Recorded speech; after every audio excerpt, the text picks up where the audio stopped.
Hi hello నమస్తే welcome to my channel Devan channel Asia vlogs.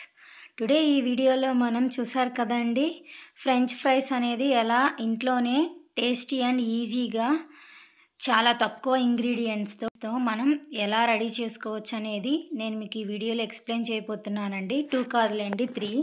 దీనికోసం మనకి పొటాటోస్ తీసుకోవాలండి. పొటాటోస్ పీల్ చేసేసి తొక్కంతా తీసేసి మనం అలా సన్నగా ఆ విధంగా మనము ముక్కలు అనేవి కట్ చేసుకోవాలి. తర్వాత వెజిటేబుల్ కట్టర్ ఉంటుంది కదండి, వెజిటేబుల్ కట్టర్లో ఇలా వర్టికల్గా లైన్స్ ఉండే బ్లేడ్ని మనం ఫిక్స్ చేసుకోవాలండి.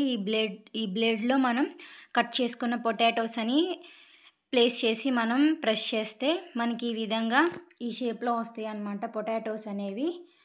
ఈలోపు ఇలా మనం ఈ పొటాటోస్ని ఫ్రెంచ్ ఫ్రైస్ కోసం కట్ చేసుకునే లోపు పక్కన మనం బాండీలో ఆయిల్ అనేది డీప్ ఫ్రైకి పెట్టుకోవాలండి. ఆ ఆయిల్ అనేది కాగేలోపు మనం పొటాటోస్ని కట్ చేసుకున్నాం కదా, వాటిని వెజిటేబుల్ కట్టర్లో పెట్టి ఈ విధంగా వచ్చేటట్లు మనం కట్ చేసుకున్నాము. కట్ చేసుకున్న తర్వాత నేను ఇక్కడైతే మనం బియ్యం పిండి ఉంటుంది కదండి, రైస్ ఫ్లోర్ అనేది యూజ్ చేస్తున్నాను. కార్న్ ఫ్లోర్ అనేది నేను ఇక్కడ యూజ్ చేయట్లేదండి. కార్న్ ఫ్లోర్ అనేది అంత మంచిది కాదు హెల్త్కి. సో అందుకనే నేను బియ్యపిండి అనేది యూజ్ చేస్తున్నాను. బియ్యపిండి అనేది అలా స్ప్రింకిల్ చేసి మొత్తము ఆ పొటాటో ముక్కలకి పట్టేటట్లుగా మనం చక్కగా కలుపుకోవాలన్నమాట.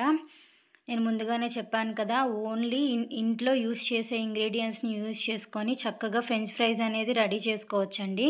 అసలు డీప్ ఫ్రై ఐటమే అంత మంచిది కాదు. సో పిల్లలు అడుగుతారు కాబట్టి మనం అప్పుడప్పుడు ఇలాంటివి ఎప్పుడన్నా చేసి పెట్టాలి. కానీ వీటితో కార్న్ ఫ్లోర్ కలిపి మనం టొమాటో సాస్ వేసి ఇలా మనం యూజ్ చేయటం వల్ల పిల్లల హెల్త్కి అంత మంచిది కాదండి. ఇలా కూడా చాలా బాగుంటాయి. మనం రెస్టారెంట్ స్టైల్లో చేయాలి, అలా చేయాలి, ఇలా చేయాలని కెమికల్స్ని అందించడమే తప్ప పిల్లలకి హెల్త్కి అంత మంచిది కాదండి. సో నేను ఇక్కడ అందుకనే బియ్యం పిండి రైస్ ఫ్లోర్ అనేది యూజ్ చేశాను. అది అలా మనం మిక్స్ చేసుకోగానే ఈలోపు ఆయిల్ అనేది కాగిపోయింది కదా. ఇది ఫ్రై చేసేటప్పుడు గుర్తుపెట్టుకోవాల్సింది ఏంటంటే ఆయిల్ అనేది బాగా హీట్ అవ్వాలండి. అదొకటి. బాగా హీట్ అయిన తర్వాత మనం పొటాటోస్ అనేవి వేసుకొని తరువాత మంట అంటే ఫ్లేమ్ అనేది మీడియం ఫ్లేమ్లో పెట్టుకోవాలండి. హై ఫ్లేమ్లో పెట్టుకుంటే పైన వరకే కాలుతుంది, లోపల మెత్తగా పచ్చిగా ఉంటుంది. సో ఈ రెండు గుర్తుపెట్టుకోండి. ఆయిల్ అనేది బాగా ఫ్రై అవ్వాలి, అంటే బాగా కాగాలి. ఫ్లేమ్ అనేది మీడియం ఫ్లేమ్లో ఉంచుకొని ఈ విధంగా మనం పొటాటోస్ ముక్కలు అనేవి ఫ్రై చేసుకోవాలన్నమాట. దగ్గరుండి కదుపుతూ ఫ్రై చేసుకోవాలండి. అప్పుడు ఈవెన్గా ముక్కలన్నీ చక్కగా ఫ్రై అవుతాయి. ఈ విధంగా మనకి ఫ్రై అయిన తర్వాత మనము ఒక ప్లేట్లోకి తీసేసుకోవాలండి. ఇలా రిమైనింగ్ ఉన్న ముక్కలు కూడా మనము ఆయిల్లో వేసి ఫ్రై చేసేసుకున్నాము.